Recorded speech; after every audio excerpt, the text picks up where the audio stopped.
Olá! Hoje a gente vai fundo num dos pilares do nosso sistema de justiça criminal, o inquérito policial. Mas vamos esquecer aquela ideia de um procedimento chato, burocrático. O que a gente vai fazer aqui é explorar o inquérito como ele é de verdade. Um campo fascinante, cheio de detalhes e, o mais importante, repleto de contradições. É exatamente nessas contradições que mora o equilíbrio super delicado entre o poder do Estado de investigar e os direitos de cada um de nós. Então, o nosso roteiro é o seguinte. Primeiro o básico, né? O que de fato é o inquérito? Depois a gente entra de cabeça nas contradições. Como é que ele pode ser inquisitivo e ao mesmo tempo permitir alguma defesa? Como funciona essa história do sigilo na prática? E os direitos do investigado, como é que ficam no meio de leis que parecem dizer coisas opostas? Por fim, vamos entender o papel do delegado, que é a peça-chave que tenta equilibrar tudo isso. Vamos lá. Muito bem, vamos começar construindo a base. Para a gente conseguir entender as contradições, primeiro a gente precisa ter bem claro qual é o propósito, a razão de ser do inquérito policial. Ok, essa aí é a definição técnica cheia de juridiquês. Mas vamos traduzir isso. Administrativo quer dizer que ainda não é um processo judicial, não está na mão do juiz. E inquisitorial é porque a investigação fica concentrada numa única autoridade, o delegado. E preparatório, bom, o nome já diz, né? Tudo que é feito ali serve para preparar o terreno e decidir se vai ter um processo ou não. No fundo, é a fase de juntar as pistas.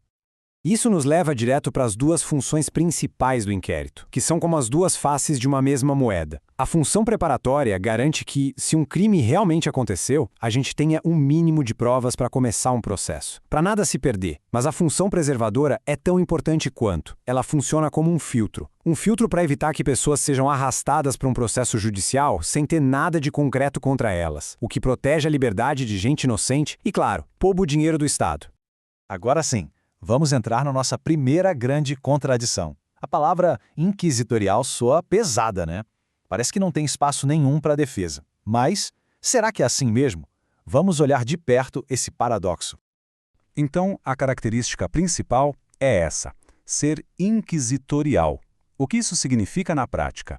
Pensa num julgamento. Lá tem o juiz, a acusação de um lado, a defesa do outro, em pé de igualdade.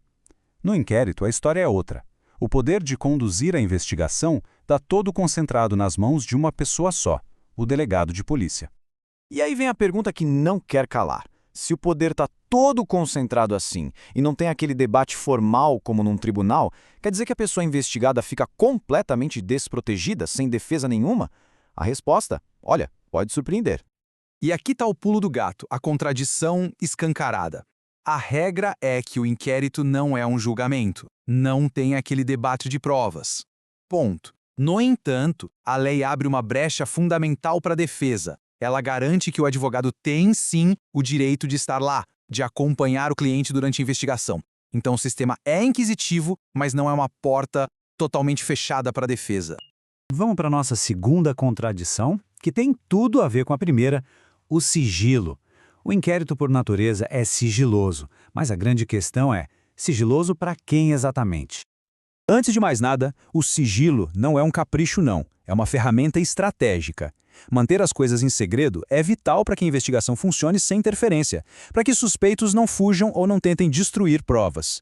O elemento surpresa, muitas vezes, é a chave de tudo. E aí, claro, surge o conflito óbvio. Poxa, se é tudo secreto, como é que o advogado vai trabalhar? Como é que ele vai orientar o cliente se não faz a menor ideia do que está acontecendo? Parece um beco sem saída, né? A solução que a lei encontrou foi um equilíbrio bem inteligente. O sigilo é principalmente externo. Ele vale para o público, para a imprensa, mas essa regra do sigilo não vale para o advogado do investigado. Ele tem o direito, garantido em lei, de acessar os autos e ver tudo que já foi documentado ali. Mas, como quase tudo no direito, tem sempre mais um detalhe. Esse acesso do advogado também não é 100% irrestrito. Pensa assim, se a polícia está prestes a fazer uma busca e apreensão, essa informação específica pode ser mantida em sigilo temporariamente, até do advogado, para não estragar a operação. É um jogo de equilíbrio constante entre o direito de defesa e a eficácia da investigação. Agora, a gente vai para outro campo de batalha, os direitos da pessoa investigada. Aqui a gente vai ver um choque direto entre leis bem antigas, que ainda estão por aí nos códigos, e os princípios da nossa Constituição. Se prepara para essa. Tem um artigo lá no nosso Código de Processo Penal, um artigo bem antigo, que diz que o investigado preso pode ficar incomunicável por até 3 dias. É isso mesmo, sem falar com a família nem com um advogado. Parece coisa de filme sobre ditadura, mas, acredite, tá lá, escrito na lei. Só que na prática, essa regra não vale absolutamente mais nada. Esse artigo, apesar de ainda estar lá no código, é o que a gente chama de letra morta. E por quê? Porque ele bateu de frente com a nossa Constituição de 1988. A Constituição é a lei suprema do país e ela simplesmente não aceitou essa regra antiga. O raciocínio é simples, mas é poderoso. A nossa Constituição é tão forte na proteção desse direito que ela proíbe que um preso fique incomunicável até em situações extremas como num estado de defesa. Ora, se nem na maior das crises isso é permitido, muito menos num dia a dia normal democrático. A Constituição, por ser a lei maior, simplesmente tornou essa previsão antiga inválida. E aqui vai outro conflito interessante, a tal da identificação criminal, que é coletar as digitais na delegacia. A regra pela Constituição é bem clara. Se a pessoa já tem um documento de identidade, como um RG, ela não deveria ter que passar por isso de novo. Mas, e no direito sempre tem um mas, a própria Constituição diz, salvo nas hipóteses previstas em lei. E aí a lei criou uma lista, e não é uma lista pequena, de exceções. Documento rasurado, suspeita de falsificação, informações que não batem, a lista vai longe. O que acontece na prática? A exceção vira quase a regra, e a regra geral, bom, ela fica meio esquecida. E quem é que lida com todas essas tensões no dia a dia? A figura central do inquérito, o delegado de polícia. Vamos entender rapidinho quais são os poderes e, tão importante quanto, quais são os limites dessa autoridade. O delegado é quem comanda a investigação. Ele tem o que a gente chama de discricionariedade, ou seja, ele decide a ordem das coisas, o que fazer primeiro. Mas esse poder não é absoluto. Um dos limites mais importantes é que o delegado não pode, sozinho, decidir arquivar um inquérito. E para tomar uma atitude de muito peso, como indiciar alguém que a formalizar a suspeita, ele precisa justificar muito bem o porquê. O outro limite fundamental é o tempo. A investigação não pode se arrastar para sempre. Essa tabela aqui mostra como os prazos para fechar um inquérito mudam, e mudam bastante. Por exemplo, na regra geral, se o réu está preso, o prazo é curtíssimo, 10 dias. Já na Justiça Federal, o prazo sobe para 15 dias. E olha essa diferença. Num caso da lei de drogas com a pessoa solta, o prazo explode para 90 dias e ainda pode dobrar. É uma teia complexa de prazos que tenta equilibrar a investigação com o direito de não ser investigado eternamente.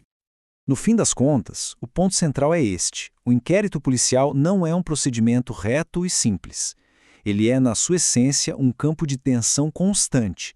De um lado, o dever do Estado de investigar crimes para proteger a sociedade. Do outro, a necessidade de proteger os direitos e as garantias de quem está sendo investigado. Isso tudo nos deixa com uma pergunta para refletir. Num sistema que quer encontrar a verdade, qual é o ponto exato de equilíbrio? Como é que a gente dá ao Estado as ferramentas que ele precisa, como o sigilo e o poder de investigar, sem destruir a garantia essencial de que toda pessoa possa se defender de forma justa desde o comecinho de tudo? Essa é a grande questão que define toda a complexidade e a importância do inquérito policial.